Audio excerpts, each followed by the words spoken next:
Assalamu alaikum everyone. This is Khanzadi Binti Ali Muhammad. Welcome to my channel Biology by Binti Ali. Table comparative characteristic of 5 kingdom life। तो यहाँ पर जो है वो 5 kingdoms के comparative characteristics हैं। जैसे कि पहला जो कैरेक्टर है वो है सेल टाइप। किंगडम मोनेरा में सेल टाइप होता है प्रोकैरियोट, जबकि प्रोटिस्टा, फंजाई, प्लांटी, एनिमेलिया इन चारों में यूकैरियोटिक सेल होता है। कौन सा सेल हो जाएगा? Eukaryotic cell in all the other except the monera. Monera ऐसा किंगडम है जिसमें जो है वो प्रोकैरियोटिक सेल होता है। अगर आप लोगों को प्रोकैरियोटिक यूकैरियोटिक का नहीं पता तो इस पर भी जो है वो लेक्चर बना हुआ है मेरा। मैं वो लिंक जो है वो ऐड कर दूंगी डिस्क्रिप्शन में भी और एंड स्क्रीन पे भी दे दूंगी ताकि आप लोग वहां से पढ़ सके। Cell wall, outer boundary of many cell. अब मोनेरा किंगडम में जो सेल वॉल होती है वो पॉलीसेक्राइड और अमाइनो एसिड की बनी हुई होती है या फिर सेल्यूलोज की। तो मोनेरा में जो है वो ये दो कैरेक्टरिस्टिक जो है वो आ जाते हैं। इनकी सेल वॉल जो है वो पॉलीसेक्राइड या फिर अमाइनो एसिड के साथ जो है वो बनी हुई होती है या तो वो सेल्यूलोज की बनी हुई होती है। प्रोटिस्टा के लिविंग ऑर्गेनिज्म में सेल वॉल कुछ लिविंग ऑर्गेनिज्म में प्रेजेंट होती है। इट मींस कि आप ये नहीं कह सकते हो कि प्रोटिस्टा में सेल वॉल का होना कॉमन है। ठीक है, तो ये जो है वो कुछ लिविंग ऑर्गेनिज्म में मौजूद होती है। फंजाई प्रेजेंट होगी मगर सेल्यूलोज नहीं होगा। ठीक है, फंजाई का भी कैरेक्टर होता है सेल वॉल। इट मींस कि फंजाई जो है वो ऐसा किंगडम है जिसके पास सेल वॉल है मगर सेल्यूलोज से नहीं बनी हुई होती, काइटिन की बनी हुई होती है। किंगडम प्लांटी में भी सेल वॉल प्रेजेंट होगी और सेल्यूलोज की ही बनी हुई होगी, जबकि एनिमेलिया किंगडम में सेल वॉल प्रेजेंट नहीं होती, एब्सेंट होती है। तो इस चार्ट को देखकर हमें जो है वो ये अंदाजा हो चुका है कि cell wall is the major characteristic of kingdom plantae, kingdom fungi and kingdom monera. मगर प्रोटिस्टा और एनिमेलिया में ये जो है वो नहीं होती और प्रोटिस्टा में फिर ये भी लिखा हुआ है कि कुछ में होती है। Next character is nuclear membrane. Nuclear membrane जो है वो न्यूक्लियस के अराउंड प्रेजेंट होती है और न्यूक्लियस का स्ट्रक्चर प्रोमिनेंट बनाती है, और अगर जिनमें नहीं होती तो उनको हम कहते हैं प्रोकैरियोटिक सेल। तो अब देखो यहाँ पर ये चीज क्लियर हो गई कि अगर न्यूक्लियर मेम्ब्रेन न्यूक्लियस के अराउंड नहीं होगी तो ऐसे सेल को हम प्रोकैरियोटिक सेल कहते हैं। और प्रोकैरियोटिक सेल सिर्फ कौन से किंगडम में होता है? मोनेरा में। इट मींस के मोनेरा में जो है वो न्यूक्लियर मेम्ब्रेन एब्सेंट होगी। बाकी सारे क्योंकि यूकैरियोटिक हैं तो इन सब में न्यूक्लियर मेम्ब्रेन जो है वो प्रेजेंट होगी। Body organization, cellular without bonded organelles, यानी कि जो मेम्ब्रेन बाउंडेड ऑर्गेनेल्स होते हैं वो नहीं होते क्योंकि सेल प्रोकैरियोटिक है, तो इस वजह से इनके पास कोई मेम्ब्रेन बाउंडेड जो है वो ऑर्गेनेल नहीं होंगे। प्रोटिस्टा ये जो है वो मतलब सेल्यूलर होते हैं और इनके पास मेम्ब्रेन बाउंडेड ऑर्गेनेल्स भी होते हैं। फंजाई मल्टी सेल्यूलर होता है या फिर लूज टिश्यूज होते हैं इनमें, यानी कि टिश्यू ऑर्गेनाइजेशन जो है वो प्रेजेंट होना स्टार्ट हो जाती है इधर। प्लांटी इधर जो है वो टिश्यू ऑर्गेनाइजेशन भी है और ऑर्गन भी बनना स्टार्ट हो गए। एनिमेलिया टिश्यूज, ऑर्गन और ऑर्गन सिस्टम जो है वो बन जाता है। इस वजह से किंगडम एनिमेलिया को हम कहते हैं कि ये सबसे ज्यादा कॉम्प्लिकेटेड किंगडम है जिसके लिविंग ऑर्गेनिज्म के पास मच डेवलप्ड जो है वो कैरेक्टरिस्टिक प्रेजेंट होते हैं। Mood off nutrition, kingdom Monera में ऑटोट्रॉफिक लिविंग ऑर्गेनिज्म भी होते हैं जबकि हेटरोट्रॉफिक भी प्रेजेंट होंगे। ऑटोट्रॉफिक में फिर फर्दर दो टाइप्स होते हैं मोनेरा में। केमोसिंथेटिक भी होते हैं यानी कि जो कि केमिकल्स को यूज करके अपना फूड प्रिपेयर करें, जबकि फोटोसिंथेटिक भी होते हैं यानी कि लाइट से अपना फूड प्रिपेयर करें। अगर मोनेरा के लिविंग ऑर्गेनिज्म हेटरोट्रॉफिक होंगे तो ये जो है वो सेप्रोफाइट भी हो सकते हैं और पैरासाइट भी हो सकते हैं। सेप्रोफाइट यानी कि वो लिविंग ऑर्गेनिज्म जो कि डेड ऑर्गेनिक मैटर पर डिपेंड करें, जबकि पैरासाइट यानी कि होस्ट पर डिपेंड करें फॉर द फूड। प्रोटिस्टा में मोड ऑफ न्यूट्रिशन ऑटोट्रॉफिक भी है और हेटरोट्रॉफिक भी है। ऑटोट्रॉफिक यहाँ पर फोटोसिंथेटिक ही होंगी। किंगडम फंजाई हेटरोट्रॉफिक नेचर होती है इनकी, ये सेप्रोफाइटिक भी होते हैं और पैरासाइटिक भी होते हैं। हम सेप्रोफाइटिक के बारे में पढ़ चुके हैं कि डेड ऑर्गेनिक मैटर पर जो है वो डिपेंड करें, पैरासाइटिक यानी कि होस्ट की बॉडी पर डिपेंड करें for the food as well as shelter. Kingdom plantae mode of nutrition इनका होता है ऑटोट्रॉफिक, और ये जो है वो प्योरली हमारे पास जो है वो किंगडम है जिसमें सिर्फ और सिर्फ ऑटोट्रॉफिक लिविंग ऑर्गेनिज्म प्रेजेंट हैं। किंगडम एनिमेलिया, इनका mode of nutrition purely heterotrophic है, इनमें कोई भी लिविंग ऑर्गेनिज्म नहीं है जो कि अपना फूड प्रिपेयर कर सके। जैसे कि इधर हेटरोट्रॉफिक था फंजाई में, और एनिमेलिया ये प्योरली जो है वो हेटरोट्रॉफिक ग्रुप है। मगर एनिमेलिया में हेटरोट्रॉफिक न्यूट्रिशन होलोजोइक है और सेप्रोफाइटिक है। होलोजोइक न्यूट्रिशन यानी कि ऐसे न्यूट्रिशन जो कि न्यूट्रिशन जिसमें जो है वो लिविंग ऑर्गेनिज्म अपने कॉम्प्लेक्स फूड को डाइजेस्ट करे और सिंपल फॉर्म में कन्वर्ट करे, तो उसको हम होलोजोइक न्यूट्रिशन वाले लिविंग ऑर्गेनिज्म कहते हैं। जबकि सेप्रोफाइटिक हम पढ़ चुके हैं कि डेड ऑर्गेनिक मैटर पर डिपेंड करते हो। तो ये पूरा चार्ट था, आई होप कि क्लियर है। नेक्स्ट टॉपिक की तरफ चलते हैं।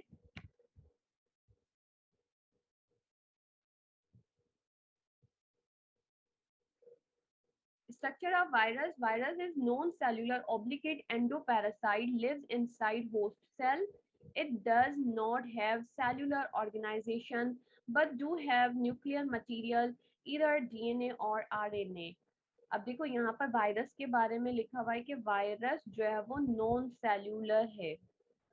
नॉन सेल्यूलर से मुराद है कि इनका कोई जो है वो सेल नहीं होता, इनका स्ट्रक्चर किसी सेल की एक कैरेक्टरिस्टिक को भी शो नहीं करता कि कोई मेम्ब्रेन आ गई या कोई ऑर्गेनेल नजर आ गया, नो। तो इस तरह से जो है वो हम इसको कहते हैं कि ये नॉन सेल्यूलर है। इनका स्ट्रक्चर जो है वो जस्ट प्रोटीन कोट होता है और जेनेटिक मटेरियल होता है। ऑब्लिगेट एंडोपैरासाइट, एंडोपैरासाइट को पहले क्लियर करते हैं। एंडोपैरासाइट, पैरासाइट जैसे मैंने आप लोगों को कहा, ऐसा लिविंग ऑर्गेनिज्म जो कि दूसरे की बॉडी पर डिपेंड करे, जिसको हम होस्ट कहते हैं for the food and shelter. Endoparasite यानी कि बॉडी के अंदर रहे, ठीक है, किसी ऑर्गन में, किसी सेल में, तो इस तरह के लिविंग ऑर्गेनिज्म को हम एंडोपैरासाइट कहते हैं। अब ऑब्लिगेट पैरासाइट या एंडोपैरासाइट का मतलब है यानी कि इसके लिए होस्ट नेसेसरी है।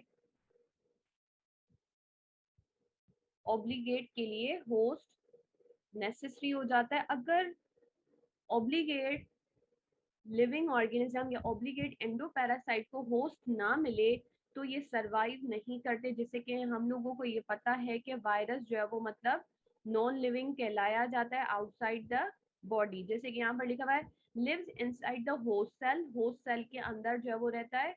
तो इस तरह से हम लोग जो है वो इसको पढ़ते हैं कि ये होस्ट सेल के अंदर होगा। It does not have cellular organization, कोई भी सेल्यूलर ऑर्गेनाइजेशन नहीं होगी, but do have nuclear material, इधर डीएनए और आरएनए। जैसे कि स्टार्ट में ही मैंने कहा था कि इनको नॉन सेल्यूलर इसी वजह से कहा जाता है क्योंकि इनका कोई सेल का स्ट्रक्चर प्रेजेंट नहीं होता। हाँ, डीएनए और आरएनए होते हैं, प्रोटीन होता है, मगर ये कोई कॉम्प्लेक्स स्ट्रक्चर नहीं बनाते, कोई ऑर्गेनेल वगैरह नहीं बनाते या न्यूक्लियस वगैरह इस तरह का कोई भी कैरेक्टर इनके पास नहीं होता। It has protein coat, outer जो बाउंड्री थी मैंने कहा था कि प्रोटीन कोट होता है।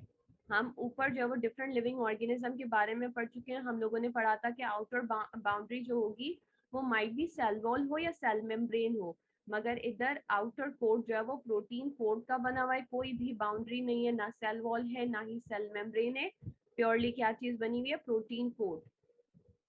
प्रोटीन कोट को कैप्सिड कहा जाता है, दैट इनक्लोजेस द न्यूक्लिक एसिड, यानी कि जो के पूरे न्यूक्लिक एसिड हम कहते हैं डीएनए और आरएनए को, ये इनकी मेजर जो है वो मतलब कैटेगरी कहलाई जाती है न्यूक्लिक एसिड। तो न्यूक्लिक एसिड जिस चीज में अंदर होगा उसको हम प्रोटीन कोड कहते हैं जो कि कैप्सिड कहलाया जाएगा। जैसे कि अगर हम लोग ये देख लें कि ये है प्रोटीन कोड और यहाँ पर जो है वो उसका जो है वो डीएनए प्रेजेंट होगा, तो क्योंकि ये सिर्फ प्रोटीन है, इसमें कोई मटेरियल एंटर होने की, मटेरियल को जो है वो रिमूव करने की एबिलिटी नहीं है, तो हम इसको जो है वो सिर्फ प्रोटीन कोड ही कहते हैं। तो यहाँ पर ये सिर्फ इंक्लोज करता है जेनेटिक मटेरियल को, इधर डीएनए और RNA. It reproduce only inside the host cell. अगर वायरस को अपनी कॉपीज बनानी है तो वायरस को जो है वो किसी होस्ट सेल के अंदर जाना पड़ेगा ताकि वो रिप्रोडक्शन का जो है वो प्रोसेस स्टार्ट कर सके, अपनी कॉपीज बना सके। Otherwise outside the host cell वो कभी भी रिप्रोडक्शन का प्रोसेस नहीं कर पाएगा। Due to its non-cellular nature, it cannot be placed in any of the five kingdom। क्योंकि जो हमने 5 किंगडम बनाए थे उनमें हमने पढ़ा था कि सेलुलर ऑर्गेनाइजेशन को देखा गया था, सेल का स्ट्रक्चर देखा गया था, ये सारी चीजें देखी गई थी। क्योंकि वायरस में ये कोई कैरेक्टरिस्टिक नहीं है तो किसी भी 5 किंगडम में से किसी भी किंगडम में इसको नहीं रखा गया। It causes number of disease in plant like tobacco mosaic disease, etc. and animal like cold, flu, dengue, polio, hepatitis AIDS. Prion and viroids are also non-cellular particles so cannot be placed in five kingdom classification system। तो ये एक और discovery है prion और viroids की, जो कि non cellular है, वायरस की तरह ही है मगर ये खुद वायरस नहीं है। ठीक है, प्रियन प्रोटीन्स हैं जबकि वायरॉइड्स या तो जो है वो मतलब आरएनए होते हैं, कोई भी मतलब प्रोटीन वगैरह कोड नहीं होता, जस्ट आरएनए होते हैं। ठीक है, तो ये ऑर्गेनिक जो है वो मतलब हम कह सकते हैं कि कंपाउंड ही है जो कि नॉन सेल्यूलर होते हैं मगर ये भी डिफरेंट डिजीज जो है वो एनिमल्स और प्लांट्स में काज करते हैं। क्योंकि नॉन सेल्यूलर हैं तो इनको भी किसी किंगडम में नहीं रखा गया। Binomial nomenclature, Carolus Linnaeus, Swedish naturalist and explorer who was the first to frame principles for defining natural genera and species of organisms and to create a uniform system for naming them। हम पहले ही पढ़ चुके हैं Carolus Linnaeus के बारे में कि इसको जो है वो क्लासिफिकेशन का जो है वो फादर कहा जाता है, टेक्सोनॉमी का फादर कहा जाता है। The advantage of scientific over common names are that they are accepted by speakers of all language। ठीक है, ये बताया हुआ है कि साइंटिफिक नेम रख क्यों रहे हैं साइंटिस्ट, इस वजह से क्योंकि अगर साइंटिफिक नेम होगा तो जितनी भी कॉमन लैंग्वेजेस डिफरेंट जो वो मतलब एरियाज में बोली जाती हैं दुनिया के, वो सब इनको एक्सेप्ट कर लेंगे। That each name applies only one species, और एक ही स्पीशी का सिर्फ एक ही नाम होगा। That each species has only one name.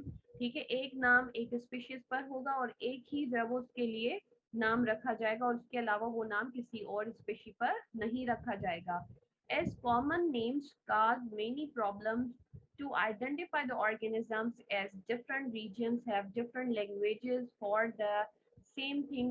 For example, common name of onion in Urdu is pyaz, but in other regions it is also known as ganda or basal, etc. But in scientific language it is known as allium cepa। तो binomial nomenclature या Carolus Linnaeus ने ये नाम रखना जो है वो मतलब क्यों स्टार्ट किए, इसने क्यों जो है वो इस तरह से किया, क्योंकि हर एक लिविंग ऑर्गेनिज्म का हर एक लैंग्वेज में अलग अलग नेम था। जैसे कि इधर जो है वो मतलब डिफरेंट नेम बताए हुए हैं प्याज के लिए, अनियन के लिए, और अगर साइंटिफिक नेम देखा जाए तो ये एलियम सेपा है जो कि पूरी दुनिया में एलियम सेपा ही पढ़ा जाता है। तो इस तरह से ये जो है वो इजी हो जाएगा कि साइंटिफिक नेम दिए जाएं स्पीशीज को।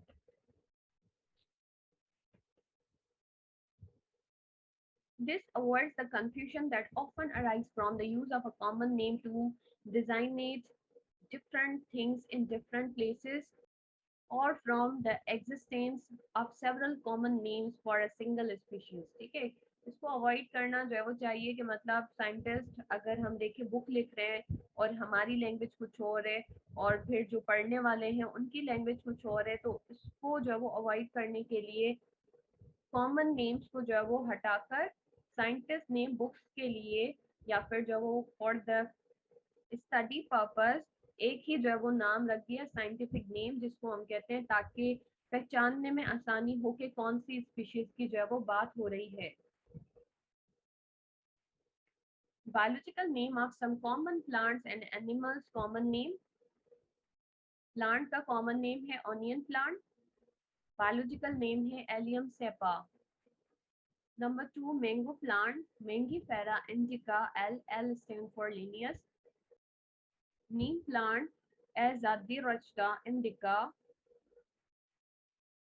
Frog, Rana tigrina. Cat, Phallus catus, housefly, Musca domestica। तो ये जो है वो कॉमन नेम थे प्लांट के और ये कॉमन नेम है एनिमल्स के, जबकि ये इनके साइंटिफिक नेम है जो कि आप लोगों को बायोलॉजी की बुक में नजर आएंगे, ताकि जो है वो पढ़ने में आसानी हो और कोई भी कंफ्यूजन क्रिएट ना हो among the species name. Through a system of nomenclature in which each species of animal, plants, or other receives a name of two terms, of which the first identifies the genus to which it belongs, and the second the species itself or its specific name। तो scientific name रखने के लिए ये बात कही जा रही है कि जो उसका फर्स्ट नेम होगा, जैसे कि एलियम, ये इसका जीनस नेम होगा, जबकि जो सेकंड नेम होगा ये होगा सेपा, जो कि इसका जो वो अपना नाम होगा, स्पेसिफिक नाम जो वो उसके कहलाया जाएगा। क्योंकि हम इसको कह रहे हैं बायनोमियल नोमेनक्लेचर, तो इसी वजह से दो नाम जो दिए जाएंगे हर एक स्पीशीज को।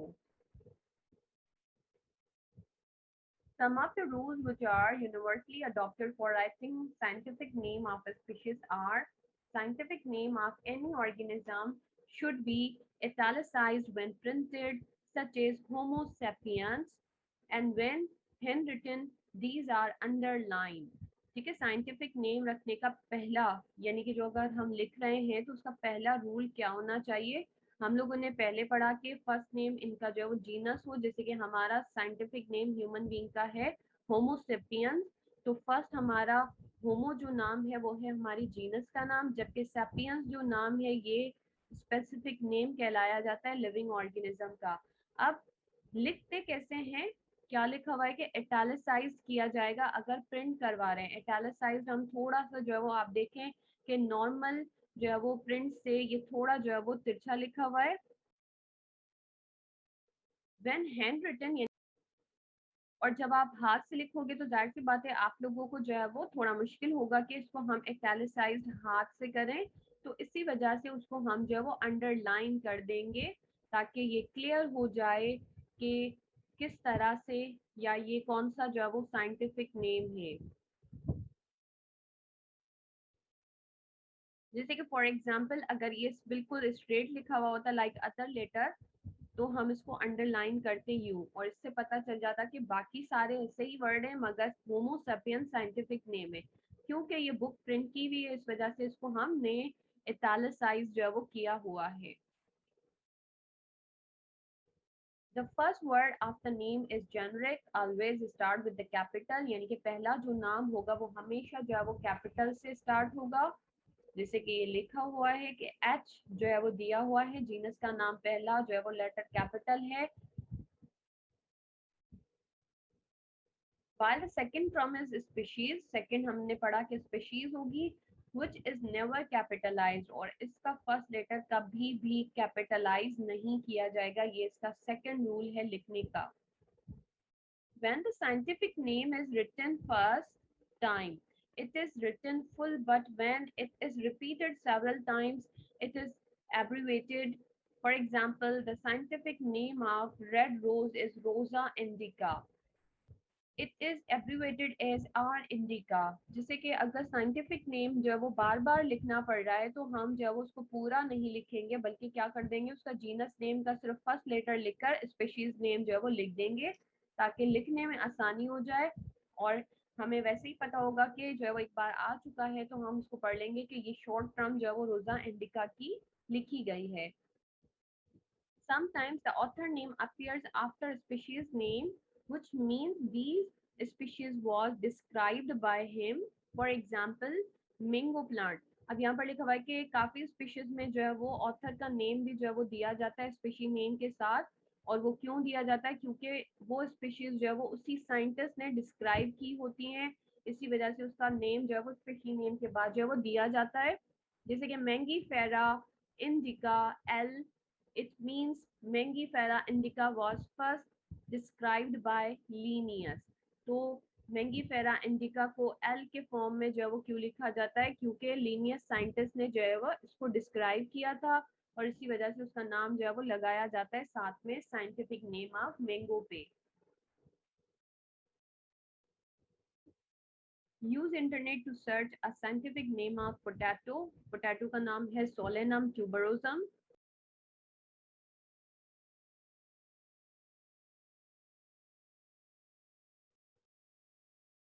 मटर pisum sativum.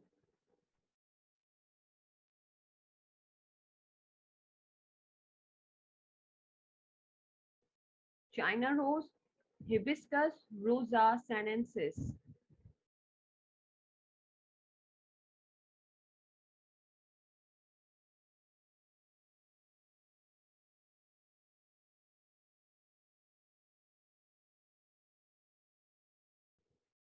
Dock, Canis, Lupus familiaris। ये साइंटिफिक नेम है डॉग का, चाइना रोज का, हिबिस्कस रोजा साइनेंसिस, मटर pisum sativum, potato Solanum tuberosum. Conservation of biodiversity. Pakistan is one of few countries in the world to have every kind of geological structure. The geography of Pakistan is a blend of landscapes.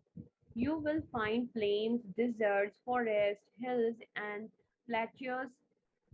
There are coastal areas along the Arabian Sea and mountains of the Karakoram Range in the north part of the Pakistan.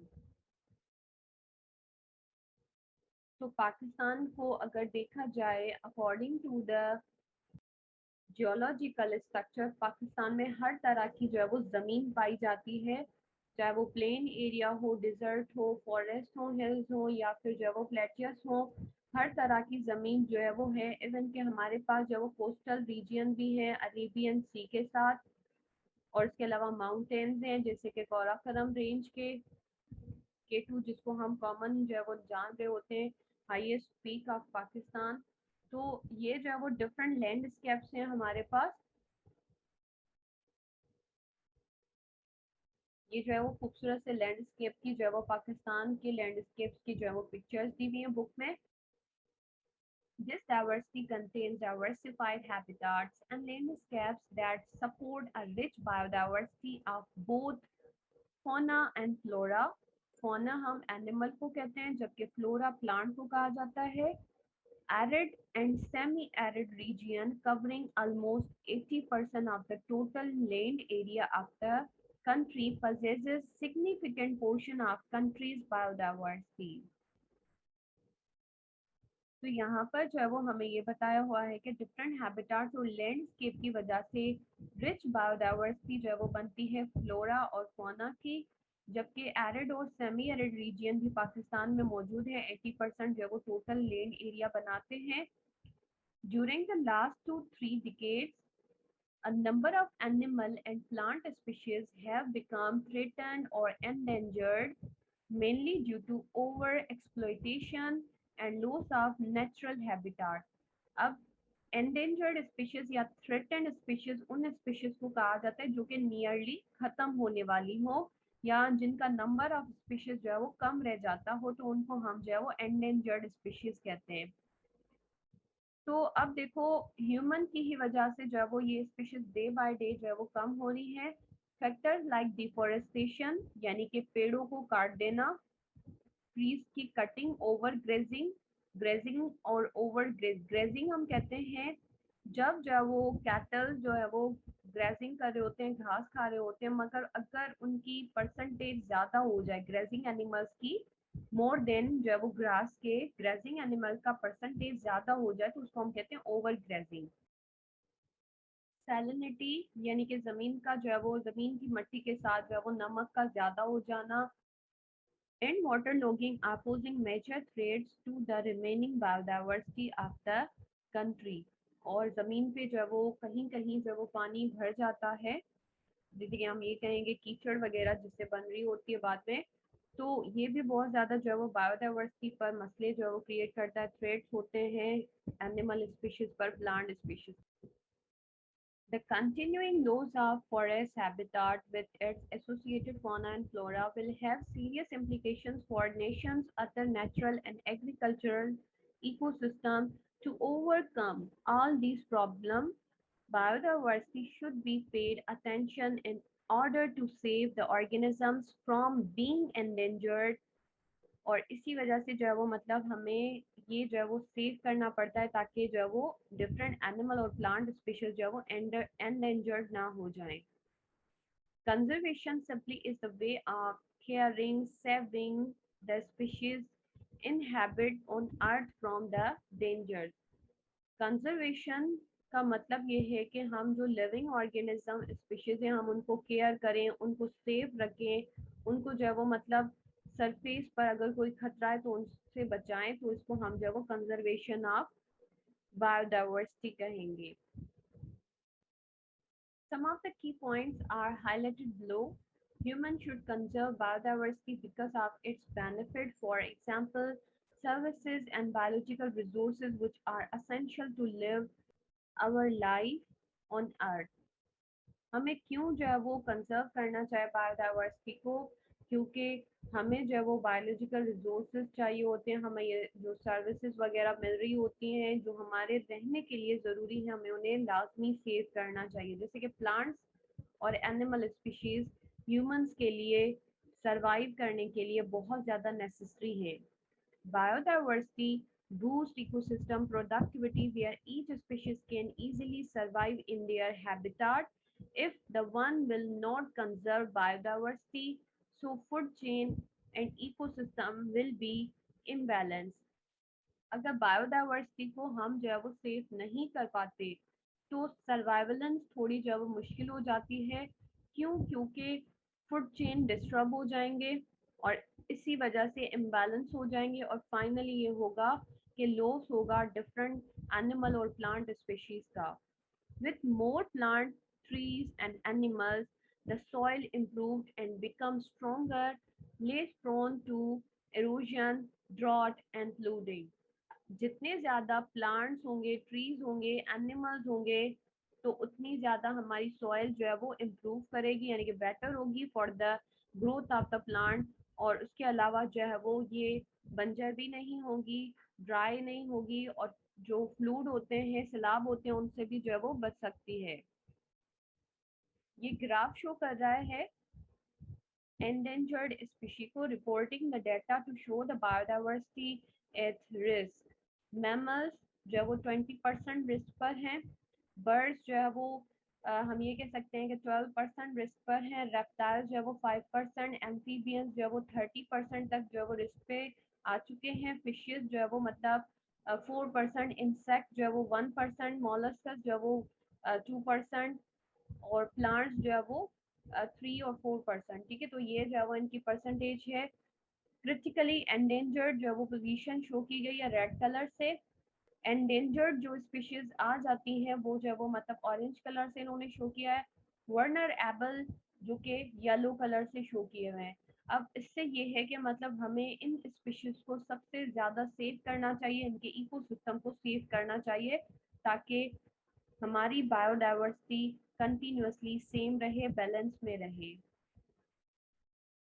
Deforestation causes and effects on biodiversity for अर्थ पर जो वो 31% जो वो forest होता है, और इसके अलावा डिफरेंट जो वो हमारे पास वाइटल ऑक्सीजन प्रोवाइडर या फिर जो वो वाइल्ड लाइफ होते हैं।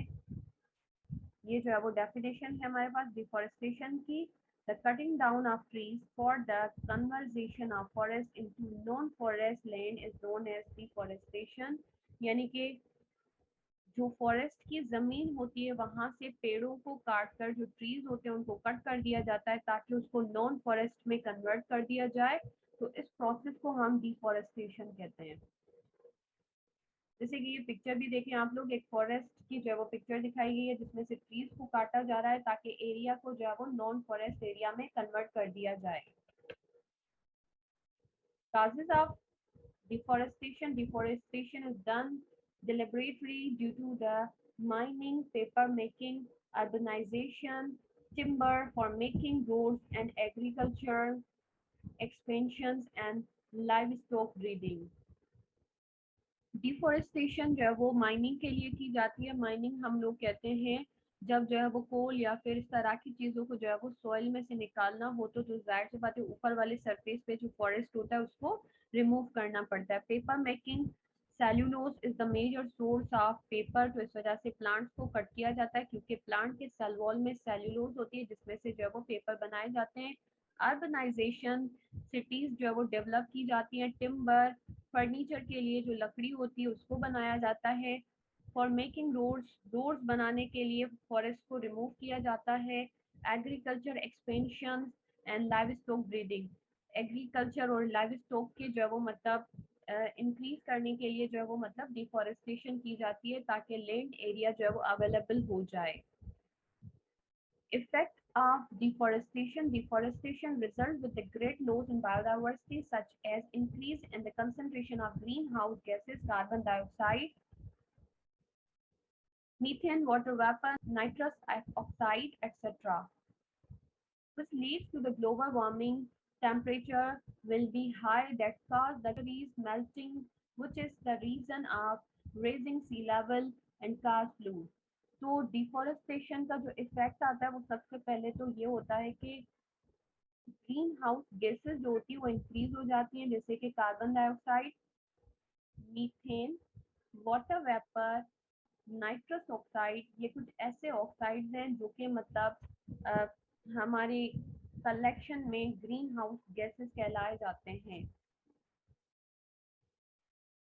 इनके इफेक्ट से ग्लोबल वार्मिंग होती है। टेम्परेचर हाई होने की वजह से जो ग्लेशियर्स होते हैं वो मेल्ट हो जाते हैं। ग्लेशियर्स मेल्ट होंगे तो और सी लेवल जो है वो इंक्रीज हो जाएगा जिसकी वजह से जो है वो सैलाब आ जाते हैं। It is also the reason of habitat loss of wildlife, soil erosion, low rainfall due to no transpiration, and are also the result of the deforestation. तो ये जो है वो सारे काजेस थे या इफेक्ट थे डिफॉरेस्टेशन के। ये कुछ एनिमल जो है वो स्पीशीज हैं जो कि अभी एंडेंजर्ड हो चुकी हैं। long-billed vulture, green sea turtle, snow leopard, Marco Polo sheep, European otter, Baluchistan forest, dormouse, Indus River dolphin, Asian black bear, Sindh ibex, markhor। तो ये स्पीशीज जो है वो एंडेंजर्ड स्पीशीज में जो है वो होती हैं, आ चुकी हैं मतलब। This was all about chapter number 3। Hopefully आप लोगों को क्लियर होगा। कोई कंफ्यूजन है तो आप जो है वो कमेंट सेक्शन में क्वेश्चन कर लीजिएगा। I will answer in comment section. Thank you for watching. Allah Hafiz.